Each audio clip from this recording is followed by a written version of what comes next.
Fanservice. Eu acredito que a maioria de vocês saibam o que é isso, mas se caso alguém aqui que não saiba, basicamente é algo que o autor faz para agradar os fãs. Muitas vezes o fanservice é ligado a personagens sexualizados, onde o autor ali bota um personagem para ter um decote ou uma roupazinha ali mais chamativa para o público masculino. Ou às vezes fanservice também é quando o autor, ele fica cozinhando uma luta sobre dois possíveis personagens. Um exemplo de fanservice aqui clássico que existe é de Gojo vs Sukuna, que eu acredito que quem estava acompanhando Jujutsu Kaisen no começo da obra era para saber quando ia ocorrer a luta de Sukuna contra o Gojo, coisa que aconteceu e que infelizmente não teve um final muito bom. Mas enfim, explicado o que é o fanservice.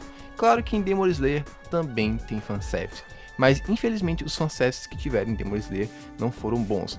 Pelo fato da obra ser curta, não tivemos lutas muito hypadas onde os personagens que a gente queria ter visto se enfrentando. Como por exemplo uma luta séria entre Sanemi e Tomioka, que sim, teve essa luta no treinamento Hashira, mas era um treinamento, eles não estavam lutando a sério. Ou por exemplo até mesmo Tanjiro vs Kokushibo, que é uma das lutas que mais os fãs queriam ter visto, já que Tanjiro usava a respiração da Hinoka Mikagura e o Kokushibo usava a respiração da lua, já que a respiração do Tanjiro era uma descendente da respiração que o irmão do Kokushibo usava. Porém, os fanservice que tiveram nessa obra foram um dos piores. Como eu falei em um dos vídeos passados sobre o lance da Nezuko ter superado o Sol, que sim, aquilo foi um fanservice, já que a autora não teve coragem de matar a personagem. Mas um dos piores fanservice que tiveram em Demon Slayer foi o que aconteceu no final da obra. Tanjiro Demon King. Com certeza é o fanservice que ninguém pediu em Demon Slayer. Por quê? Acompanhamos toda a história vendo o Tanjiro tentando achar uma forma da Nezuko voltar a ser humana. E nessa trajetória a gente viu como a Nezuko agia. Era uma parceira de luta, que se regenerava e que lutava ao lado do Tanjiro, sendo um Oni que tinha até mesmo seu próprio Kikijutsu, que era colocar fogo nos outros demônios. Então teve aquele pequeno pensamento em uma pequena comunidade. E se fosse o contrário? Se a Nezuko se tivesse tornado a caçadora e o Tanjiro tivesse virado um Oni? Bom, tinha essa curiosidade que, é claro, já virou muitos Aurifs por aí. Você encontra fácil Aurifs contando a história de uma forma invertida, sendo Nezuko sendo a caçadora e Tanjiro sendo o Oni ali. Bom, eu acredito que a autora ficou com essa vontade de entregar para os fãs como seria um Tanjiro demônio. E bom, aí infelizmente aconteceu isso no final da obra, que foi simplesmente após o final da luta contra o Muzan entregou suas últimas forças e energias para o Tanjiro, assim fazendo o Tanjiro virar o Tanjiro Demon King. O motivo desse fanservice, na minha opinião, é um dos motivos mais toscos que tem dentro de Demon Slayer. Porque bem, um dos motivos que a gente acredita que isso aconteceu é porque a autora queria entregar um fanservice pra gente de como seria se o Tanjiro virasse um demônio. E o outro que era simplesmente o Tanjiro recuperar os seus danos que ele tinha conseguido durante a batalha. Pra quem não lembra, no final da luta contra o Muzan, Tanjiro tinha perdido um braço e estava cego de um olho. Ou seja, se Tanjiro sobrevivesse àquela batalha, Tanjiro estaria com sequelas, cego de um olho e com um braço que foi arrancado durante a luta. A autora não teve coragem de mostrar um Tanjiro, com essas características. E bom, eu não sei por que ela teve esse problema em mostrar o Tanjiro assim, já que o Tomioka, ele terminou o final da obra sem um braço. Não tinha problema nenhum ela mostrar um Tanjiro sem um olho e sem um braço. Eu creio que isso aconteceu foi por conta que ela precisava conseguir ter um chip entre o Tanjiro e a Kanao para no final da obra, para mostrar naquele último capítulo que mostra 100 anos depois, os descendentes dele. Mas bem, qual seria o problema do Tanjiro sem um braço, ter um relacionamento com a Kanao? Até porque é uma condição física não interfere em nada dele ter um relacionamento com ela. Então a autora meio que fez o Tanjiro virar um demônio, o Tanjiro recuperar um olho e depois recuperar um braço. Coisa que, sério, ainda consegue ser tão tosco, porque o Tanjiro recupera esse olho, mas é cego dele, e o braço que regenera também não funciona. Quer dizer, na teoria não funciona, porque na prática funciona, porque em um take do mangá aparece o Tanjiro segurando uma xícara com as duas mãos. Oh my god, bro. Oh, hell no, man. What the fuck, man? Então se decide aí, Gotoji, esse braço do Tanjiro funciona ou não? Foda-se. O impacto desse fanservice faz Demon Slayer ter um final galhofa, já que se a autora não queria matar o Tanjiro, não tinha necessidade dela ter feito aquilo para ser uma forma do Tanjiro sobreviver. Se ela queria que o Tanjiro sobrevivesse à batalha final, que ela não fizesse o Muzan absorver o Tanjiro dentro de um bebê gigante, para assim não fazer o Tanjiro chegar numa situação de quase morte. Ela poderia simplesmente ter feito o Muzan morrer de uma forma diferente e não resistir tanto, porque assim ficaria menos feio aquele final.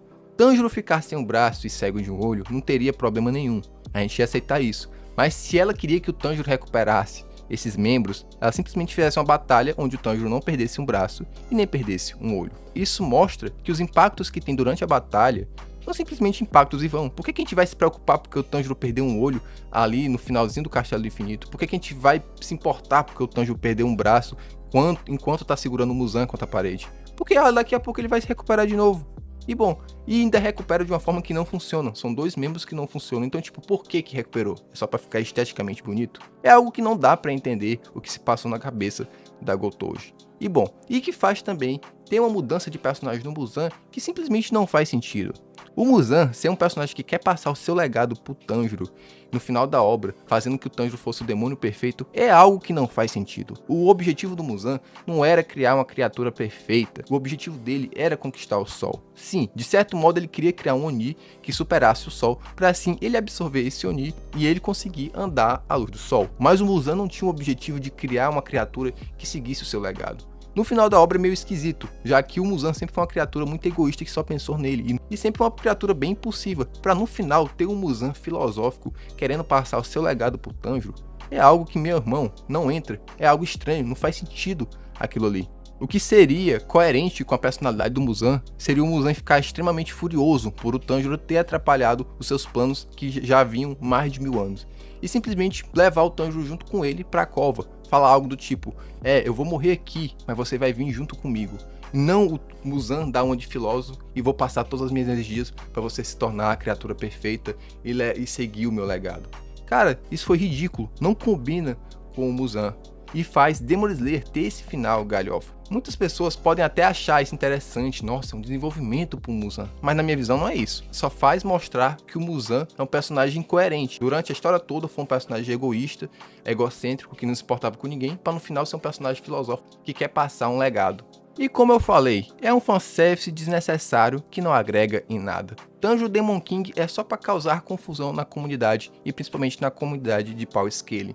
Porque assim, teoricamente, Tanjiro Oni é o personagem mais forte de Demon Slayer, já que ele é um Oni com a mesma força e habilidades do Muzan, que superou o Sol, ou seja, ele é praticamente imortal. Se não fosse por aquele remédio que a Shinobu fez que ela entregou ao canal, o Tanjiro não teria sido derrotado. Porém, aí que vem as brigas, porque em questão de técnicas, o Yorishi claramente é mais forte do que o Tanjiro Oni. Porém, ele não seria capaz de derrotar ele, pois o Tanjiro Oni é imortal. E bom, não preciso nem explicar que as lâminas Nishirins, o que faz elas matarem os demônios é porque aquele ferro absorve luz do sol quando passa pelo pescoço dos demônios. E o Tanjiro, ele é imune à luz do sol, então a lâmina do Yorishi não ia fazer efeito nenhum.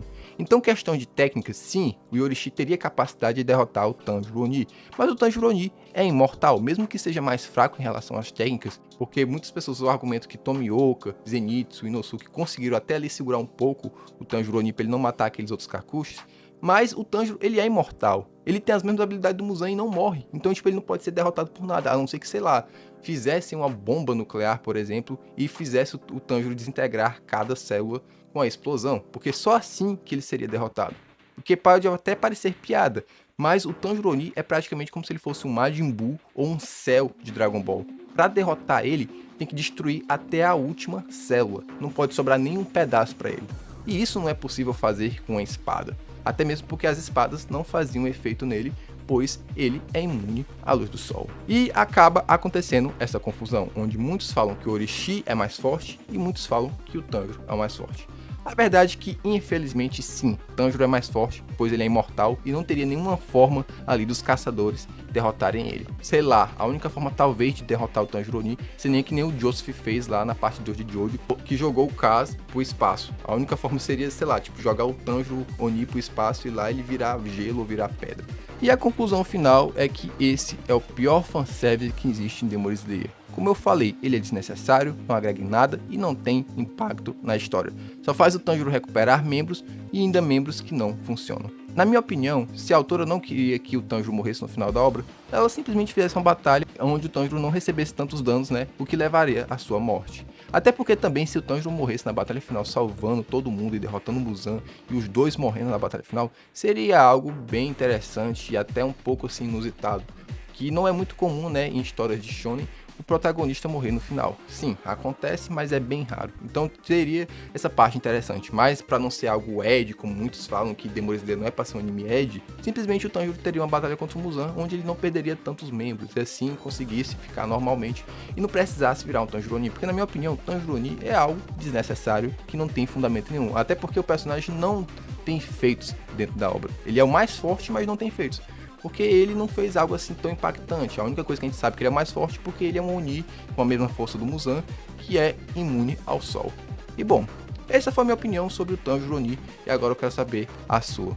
Você concorda que esse fanservice é ruim ou não? Você gosta do Tanjiro Oni ou não? Eu particularmente não gosto e acho ele desnecessário à história. Ele só tá ali mesmo com o objetivo de fazer o Tanjiro recuperar membros e membros que não funcionam. Enfim, é isso. Muito obrigado por ter assistido. Valeu, falou e até a próxima.